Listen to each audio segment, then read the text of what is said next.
新婚之夜，我的丈夫的妹妹穿着吊带睡裙闯进我们的卧室。哥哥，我做了个噩梦，真害怕，你陪我一下吧。我还没来得及开口，丈夫立刻把她推了出去。害怕就去找你妈，我今晚只想陪我老婆。我和宋墨恋爱3年，终于走入婚姻的殿堂。新婚之夜，我在浴室里冲澡，宋墨的妹妹刘淑仪却没乖乖待在自己的房间休息，反而跑到我们的房间，撒娇道：哥哥，我做噩梦了，实在是太可怕了，今晚能陪我一下吗？她声音娇媚，脸上带着无辜，这一幕怎么看都不像是跟哥哥说话的感觉。宋墨一直在浴室门口等我洗完，因为刘淑仪的闯入，他转过身，背对着我。刘淑仪，你怎么会进来的？宋墨竖起了眉头，显得很气愤，这是我认识的他从未有过的严厉语调。刘淑仪似乎毫不在意，故意靠近宋墨。我躲在门后，心里一阵不安，想起宋墨父亲和刘淑仪母亲是重组家庭，他们之间并没有血缘关系。一个荒谬的想法突然浮现，难道刘淑仪和宋墨有过什么？刘淑仪撅起嘴，带着委屈的语气答道：我刚才拧了一下门把手，门就自动开了。宋墨听完这番话，更加愤怒：你在撒谎，房门是我关上的，还反锁着，你根本不可能进来。你是不是有我房间的钥匙？在刘淑仪来不及回答之前，宋墨伸出手，厉声要求：把钥匙交出来，立刻出去，以后再敢进入我房间，后果自负。宋墨的反应让我心中稍稍安慰，看来宋墨对他并没有意思，是刘淑仪在自作多情。但我们新婚之夜，他却来捣乱，这无疑是在故意为难我。哥哥，我真没有钥匙，刚才的噩梦真得很可怕，你不仅不安慰我，还对我发火。听着刘淑仪娇滴滴的声音，我心里一阵反感，这简直就是个大绿茶。更让人生气的是，他的暧昧举动竟然还想要扑到宋墨怀里。宋墨像是看到什么肮脏的东西似的，迅速往旁边躲开。怕就去找你妈妈，我陪我老婆。刘淑仪扑了个空，撞上浴室门框，额头顿时鼓起一个大包。房间里传来她凄惨的哭声：哥哥，为什么不扶我一下？好疼，我的额头疼坏了。宋墨对此却视而不见，眼神在看到刚洗完澡的我时，露出惊喜的神情。老婆，你终于洗好了，我等你等了半天，没有老婆，还不如有个可爱的妹妹呢。我故意拉着脸，做出一副不开心的样子。宋墨显得手足无措，走过来紧紧抱住我，委屈的解释：这绝对不是我让他进来的，他是自己闯进来的。等等，这怎么是我房间的钥匙？他看到地上有把钥匙，赶紧弯下腰去捡。下一刻，他的脸色立刻变得阴沉，他怒视着刘淑仪：你怎么说？钥匙怎么会掉在你身上？哥哥，不是。刘淑仪似乎没想到会被抓住把柄，竟然还死不承认。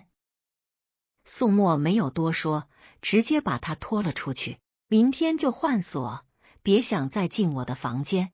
把刘淑仪赶走后，宋墨讨好的跟我解释：老婆，他的脑袋有问题，我跟他绝对没有任何关系，我心里只有你，我心里信任他。宋墨特别粘人，下班后总是和我待在一起，做任何事情他都不避讳我，手机也随便我看。如果他真和刘淑仪有瓜葛，我一定能察觉到。我故作轻哼：你对他不感兴趣，他却对你有意，而他刚才穿的睡裙跟我的简直一模一样。说到这，我心里更是反感，恨不得把身上的睡裙撕掉。结果宋墨居然真的动手了，还特别无耻地说：咱们不和他撞衫，明天老公给你买10条更好看的。宋墨，你这个流氓！他充满柔情地望着我。老婆，良辰美景值得好好珍惜，何必为一个外人浪费时间？第二天，我睡到快中午才醒，我感觉自己的身体像是被车压过，浑身都不舒服，腰酸背痛。宋墨把我从床上拉起来，轻轻在我脸上印了个吻。老婆，快去洗漱，吃点东西，下午你想怎么补觉都行。我打算赖床，可是这里是宋墨他爸的家，早餐都没吃，午饭再不去，宋墨的爸爸肯定会不高兴。等我们下楼时，宋家人已经齐聚一堂。刘淑仪额头上贴着纱布，看起来昨晚摔得不轻，她都受了伤，还不忘在宋墨他爸面前给我抹黑。明优姐，你终于醒了，爸妈等了你足足1个小时，都不好意思来催你。宋墨给我盛了一碗汤，放在面前，顺便对了他一下。他早就醒了，是我没睡够，为了等我起床，他在房间里练了半天的瑜伽。你要有空，还不如去跟我老婆学学。刘淑仪气得脸色变了，你既然起来了，干嘛不下楼？我看这所谓的瑜伽，真是骗人的吧？别的不说，刘淑仪这话说的不错，我连床都起不来，宋墨却能面不改色地说我在房间练瑜伽。正想反驳，宋墨在桌子底下拉了拉我的手，重重把碗放在餐桌上。你是不是有骗别人太多，才会觉得别人也会骗你？还明优姐，明优姐，你比我老婆大2个月，叫她姐是低了谁的身价？嫂子这2个字难道不顺口吗？什么嘛，我只想叫姐姐更亲切而已。刘淑仪性格如此，当然不会承认她不叫我嫂子是有什么企图。宋墨满脸不耐烦，叫姐姐亲切？你跟我老婆是姐妹吗？难道你不把我这个大哥当回事，所以不把嫂子放在眼里？说得真好，我差点忍不住鼓掌。我朝宋墨眨了眨眼睛，表现得不错，晚上一定给你奖励。小墨，你别误解，淑仪肯定不是那个意思，她年纪小，心直口快，嘴上没个把门的。可惜公公对此并没有太多顾虑，反而顺势提到刘淑仪的事情。说起来，你妹妹在家休息了1年了啊。刘淑仪跟我同龄，也是同一届毕业的。我毕业后就进入了自家公司工作，而刘淑仪因为手骨折，在家养了1整年。公公忽然提起刘淑仪，肯定不是随便说说，她不是还在疼吗？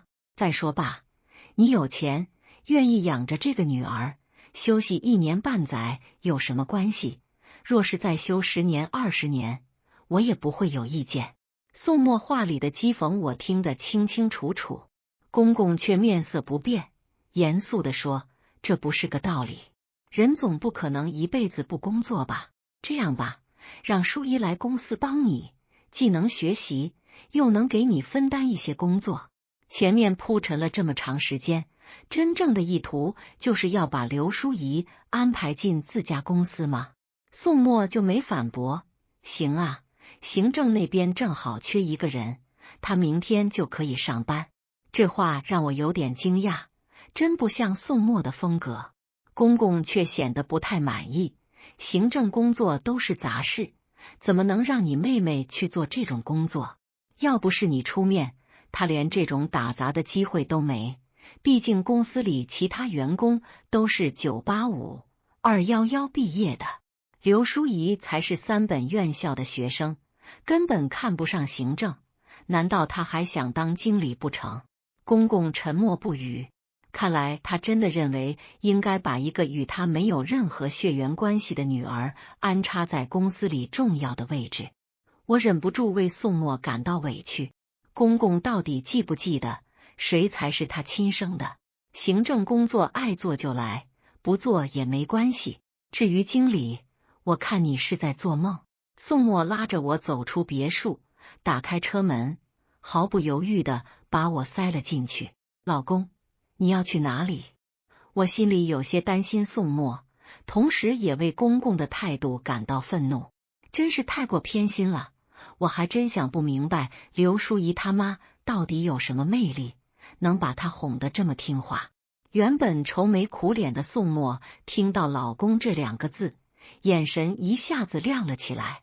他转过身，拖住我的脸，热烈地看着我说：“刚才叫我什么啊？”我回过神，感到脸有些热，故作无辜地问：“宋墨，怎么了？”宋墨这人厚脸皮，追我的时候就一口一个老婆、宝贝、心肝、媳妇，什么称呼都被他叫过，花样多得让我应接不暇。宋墨坏笑着说：“你在撒谎，你叫的不是宋墨，而是老公，再叫一遍听听。”我哭笑不得的拍了他一巴掌：“这可是大事啊！你不生气的时候，怎么还能听我叫老公呢？你忘了你刚才还在生气吗？”宋墨抓住我的手，在我的手背上亲吻了几下，直到我感到痒才停手。生什么气？为什么要因为别人的愚蠢而惩罚自己？我回过神来：“你刚才生气是为了给爸演戏吗？”宋墨没有回答，却一脸笑意地问：“不想回家，不想见到他们，这不是很正常吗？”我眼前一亮，晚上我们就不回老宅，在老宅待3天，是宋墨爸提议的，声称这是他们的规矩。但其实住在那里根本没有什么舒适感，人多又吵，还有个刘淑仪随时对宋墨虎视眈眈。当然不回去，我早就受够了身边这些多余的人了。我们可以回自己的家，享受属于我们的幸福生活。宋墨说着又停顿了一下，接着说：“更何况我娶你是为了让你过上好日子，第一天他们就让你受委屈，我要是不出头，我这个老公就真的失业了。”这句话让我心里一震。我看过不少夹在家人和妻子之间的丈夫，原本对宋墨的期望并没有那么高，但这一刻，我的期待被宋墨一下子拉得很高，心里有股酸酸的感觉，胀胀的，又透着一丝甜蜜。我忍不住凑过去，抱住他：“老公，你怎么这么好啊？”宋墨轻抚我的头发：“傻瓜，你是我老婆，我不对你好，对谁好？”这温馨的瞬间还没维持3秒，宋墨就把气氛彻底破坏了。不过老婆，如果你真的很感动，那晚上我们……后面的话肯定不是什么好提议。我立刻捂住了他的嘴，赶紧开车，我好困啊，得回去补个觉。我和宋墨的蜜月过得挺开心，回来工作时心中还留有余温。2家公司距离不远，中午不是我去找宋墨，就是他来我公司找我，然后一起吃饭。刘淑仪曾打扰过我们几次，全都被宋墨赶走了。是的，宋墨的父亲看不上他那个打杂的行政岗位，所以刘淑仪迫不及待就来报道了。我还真替宋墨感到尴尬，说曹操，曹操就到。我正坐在宋墨的办公室等他开完会出来吃饭，刘淑仪突然闯了进来：“哥哥，我点了你最爱吃的那家外卖。”话还没说完，他一看是我，瞬间脸色就变了。“江明优，怎么又是你？”经过上次被宋墨训的教训，他这次终于不再叫我明优姐。我合上了画册，笑着问他：“怎么又是我啊？你不敲门就进来，谁让你来的？这又不是你的办公室，你凭什么说话？你一天跑到哥哥这里3次，脸皮也够厚的，都不去问问其他人怎么看你。”不知道刘淑仪哪来的勇气说这种话，明明是他一天3次来打扰宋墨，结果倒反过来指责我。不知道的人还以为他才是宋墨的老婆，而我不过是插足的小三呢。你说我什么？长得好看，家世显赫，跟宋墨简直是天造地设的一对。我反击道。刘淑仪啪嗒一声将外卖摔在茶几上：“江明优，你得意什么？不就比别人运气好一点吗？没必要一味抬高自己，触到你痛处了，你这么激动干什么？我低头把旁边的购物袋挪开，里面是我刚刚为宋墨买的衬衣，外卖油都洒出来了，你想想怎么跟你哥解释？宋墨有洁癖，特别严重。刘淑仪一听，气焰立刻就消了不少，脸色也有些苍白。现在知道怕了吧？可惜为时已晚。等等，你袋子里装了什么？刘淑仪似乎突然注意到那个袋子，瞬间把刚才的事抛到脑后。关你什么事？快把茶几收拾干净，赶紧出去。我不想跟刘淑仪浪费时间，也不想她在这里碍眼，干脆下逐客令，让她离开。可惜刘淑仪不听我的，她直接抢过袋子，把里面的白衬衣拿了出来。看到是给宋墨买的，刘淑仪立刻便对衬衣嗤之以鼻。这是什么地摊货？我哥只认那2个牌子，其他衣服他穿上会过敏的，你不知道吗？我怀疑他说这些是因为宋墨曾用这个理由搪塞过他，可惜这个假设在我这里完全行不通。我装作一脸震惊，真的吗？我还真不知道，去年我在拼夕夕给他买了一件20块的衬衣，他开心的穿了一整年，是吗？刘淑仪竟然没有生气，而是笑了起来。我愣了一下，想着以我对他的了解，刘淑仪不应该是这样的反应。突然，刘淑仪拿起一盒外卖，打开盒盖，竟当着我的面把油倒在白衬衣上。刘淑仪，你疯了吗？我伸手去抢，但为时已晚。白衬衣沾上红油，不仅变了颜色，还显得格外脏乱，让人感到恶心。哎呀，真是对不起，我不小心把它弄脏了。看来这件衣服哥哥是穿不了了。刘淑仪一脸无辜的放下外卖，但她的表情却透出一种挑衅，仿佛在说：我就是故意的，你又能奈我何？什么穿不了了？刘淑仪，你怎么会在这里？宋墨的声音从门口响起。我转过头，发现刘淑仪进来的时候忘了关门，看起来宋墨的会议刚结束。老公，我刚想叫，却被刘淑仪抢先。哥哥，对不起，我原本是想着你喜欢这家餐厅的菜才给你打包，没想到刚才手滑，把嫂子买给你的衣服弄脏了。刚才他还亲热的叫我江明优，现在当着宋墨的面却叫起我嫂子来。宋墨走过来问：什么衣服？茶几上的衬衣几乎看不出原来的样子。我看到这件衬衣不错，觉得适合你，所以买了。我冷静的回答。本来想给宋墨一个小惊喜，没想到被刘淑仪先给了我一个大惊喜。对不起，哥哥，我不是故意的。来吧，我出钱赔你1件不2件。刘淑仪一脸歉意的举起2根手指，那副故作可怜的样子，看得我一阵反感。他就是想借这个机会让宋墨穿上他买的衣服。宋墨没有说话，他捡起那件满是油渍的衬衣，摇头说道：还没来得及穿就变成这样，真可惜。我原以为宋墨会大怒，狠狠教训刘淑仪一番，但此时他的态度异常平静，让我也感觉有些意外。哎呀，哥哥别碰这件衣服了，这样都变样了，别弄脏你的手。刘淑仪急忙从宋墨手中抢过那件衬衣，几乎是迫不及待的将它扔进垃圾桶。等到下午下班后，我要给哥哥买2件新衣服。刘淑仪兴奋地叫着。宋墨这回却没有发火，反而助长了刘淑仪的气焰。他的目光扫过，似乎也想到了我，还有嫂子的一件，算是赔礼道歉，希望嫂子别生气。刘淑仪一边说一边眨眼，脸上满是得意。她大概认为上次宋墨在家发怒只是个意外，觉得我们结婚一段时间了，关系应该会冷淡下来。然而，宋墨随后的一举动却狠狠打击了刘淑仪。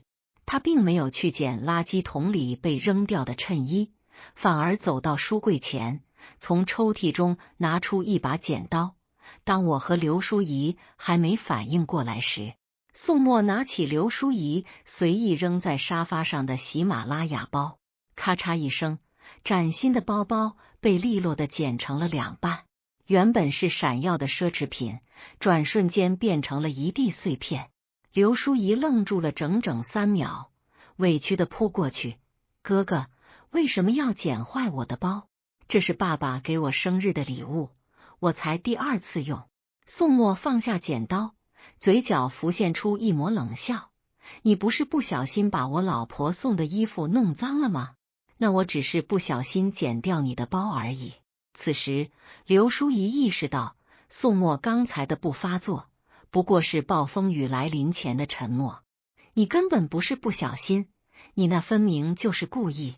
刘淑仪抱着被剪坏的喜马拉雅，眼泪几乎要掉下来了。我估计她此刻心里正疼得厉害。我买给宋墨的衬衣不过几百元，而他却因此造成了数十万，甚至数百万的损失。这样的交易可真是得不偿失，简直是巨亏。宋墨冷冷一笑：“我就是故意的，让你别再来我办公室。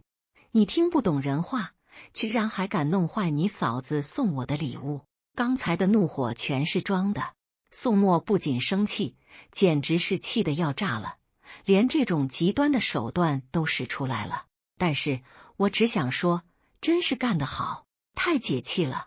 如果这种事情还有下次，你就别待在宋氏了，滚得远远的。宋墨完全不顾情面，像个修罗一般。刘淑仪脸色惨白，最后捂着脸哭着离开了宋墨的办公室。他跑得倒是挺快，看看我的办公室现在变成什么样子了。宋墨跟我抱怨：“还有你给我买的新衣服，我还没来得及穿呢。”宋墨一脸委屈地拉着我的手，心里的不满显而易见。我气笑了一下：“那就快去叫阿姨来收拾，不然下午你的办公室就这股菜味，你就别想正常工作了。”宋墨的洁癖又特麻烦，我们平常是绝对不在办公室吃东西的，只有刘淑仪这么倔，根本不明白她的性格。她不仅弄坏了我送她的衣服，还让整个办公室充满了异味。她能不生气吗？宋墨的脸上露出更深的哀怨：“亲爱的，你明知道我不是这个意思，那你是什么意思？连办公室都是菜味，你不介意了？难道宋墨你的洁癖好转了？”我故作疑惑，心里早已乐开了花。宋墨猛然扑过来，把我按在沙发上：“还敢装傻？衣服被刘淑仪弄脏了，你得赔我。你不是说是刘淑仪弄脏的吗？你好意思让我赔吗？”说完，宋墨气得开始挠我痒痒。“不赔是吧？那今天我们就不吃饭了。”宋墨压着我，带着暗示的威胁。刘淑仪摔门而去后，宋墨迅速拨通了保洁电话。看着他蹙着眉指挥阿姨清理油渍的模样，我忍不住笑出声。宋总这洁癖，怕是要把整个办公室翻新一遍。他转身将我搂进怀里，下巴抵着我的发顶。要不是怕吓着你，我真想把他送进的每件东西都扔出去。话音未落，手机在他口袋里震动起来，是宋父发来的消息，质问为什么要剪掉刘淑仪的包。消息附带一张刘淑仪梨花带雨的照片，配文：“小莫怎么能这么对妹妹？”宋墨脸色瞬间阴沉，把手机递给我看。我扫了眼消息，冷哼一声：“你爸可真是心疼宝贝女儿。”宋墨突然轻笑出声，在我额头上落下一吻：“老婆，不如我们玩个游戏。”我挑眉看着他，他眼中闪过一丝狡黠。既然他们这么喜欢搞小动作，我们就陪他们玩玩。他凑近我耳边，低声说出他的计划。我越听眼睛越亮，最后忍不住拍手叫好：“宋墨，你可真坏。第二天一早，我刚到公司，就收到了刘淑仪发来的消息，是一张转账截图，上面赫然写着赔衬衣钱，附言却是地摊货就该这个价。我冷笑一声，直接将截图转发到了家庭群里，还配上文字：谢谢妹妹的好意，不过这钱还是留着给你自己买新包吧。同时附上一张某奢侈品店的购物小票，正是他被剪坏的喜马拉雅包的购买凭证，价格后面一串零格外刺眼。群里瞬间安静下来，过了好一会儿，宋父才发来消息：小莫，你和明优别太计较，淑仪年纪小不懂事。宋莫秒回：爸，我和明优不是计较，只是觉得应该让淑仪学会为自己的行为负责。紧接着甩出一段监控视频，画面里刘淑仪在公司茶水间对着几个实习生炫耀：宋莫再厉害又怎么样，还不是得听老爷子的。这之后，刘淑仪在公司安分了一段时间，但我知道她绝不会善罢甘休。果然，1周后的董事会上，他突然提出了一个所谓的重要项目，还声称已经得到了宋府的支持。会议室内，刘淑仪穿着一身职业装，却难掩眼中的得意。各位，这个项目如果拿下，公司的利润至少能翻一番。他的目光扫过我和宋墨，挑衅意味十足。投影仪上展示着精美的 PPT， 各种数据图表看起来十分诱人。宋墨靠在椅背上，双手抱胸。哦，说来听听，是什么项目这么厉害？刘淑仪清了清嗓子，开始介绍起来。我越听越觉得不对劲，这个项目漏洞百出，风险极大，根本就是个无底洞。特别是其中一个合作方，注册资本只有50万，却要承接几千万的项目。我刚想开口反驳，宋父却率先发言：我觉得淑仪这个项目不错，小莫，你作为总经理，应该多支持妹妹的工作。宋墨闻言，嘴角勾起一抹冷笑：爸，这个项目风险太大，我不能拿公司的利益开玩笑。你这是不信任你妹妹？宋父的脸色沉了下来。淑仪虽然经验不足，但她有想法，你作为哥哥就不能多帮衬帮衬？会议室的气氛瞬间剑拔弩张。我看着宋父偏袒的模样，心中怒火翻涌。这时，宋墨突然站了起来，从文件袋里拿出一叠资料，重重地拍在桌上。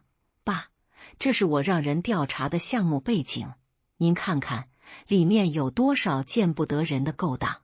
资料里不仅有合作方的虚假信息，还有刘淑仪和对方负责人在高档会所的消费记录，时间地点都清晰可查。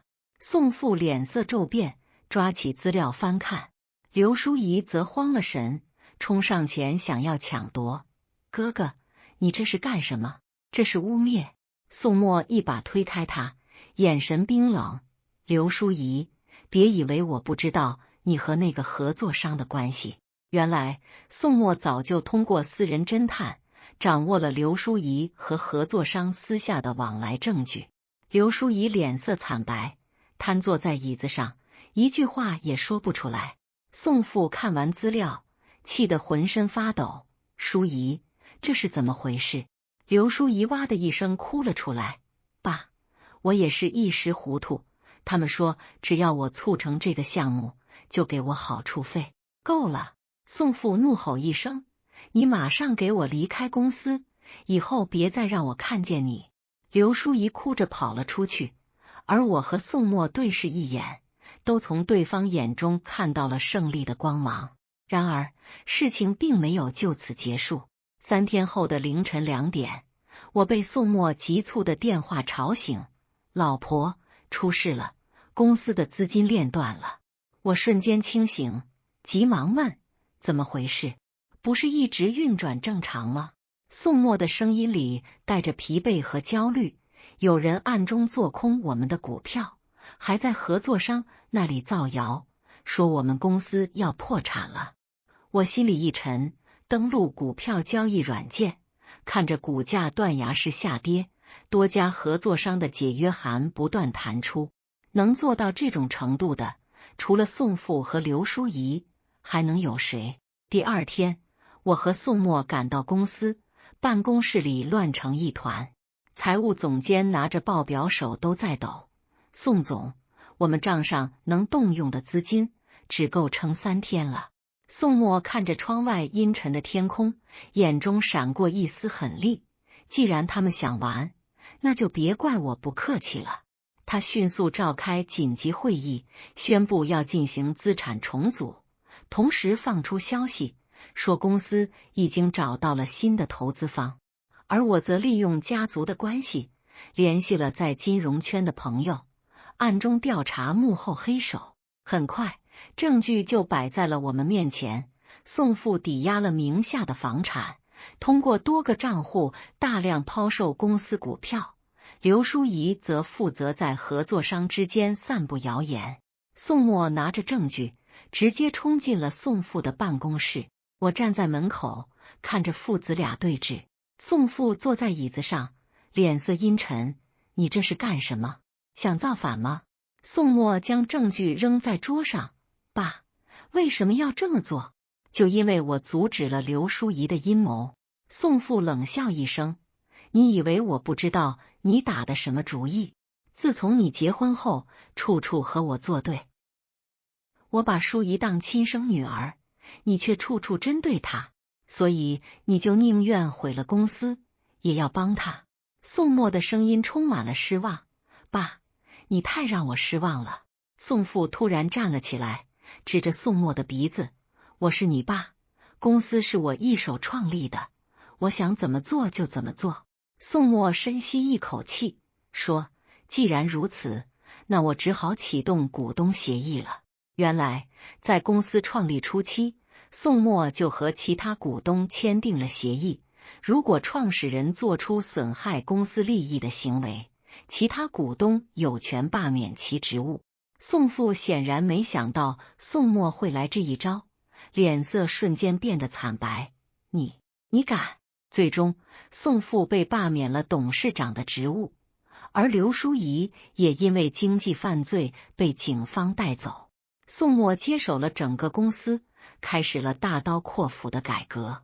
他砍掉了所有亏损的项目，引入战略投资，还高薪聘请了专业的管理团队。然而，这场胜利并没有给我们带来想象中的喜悦。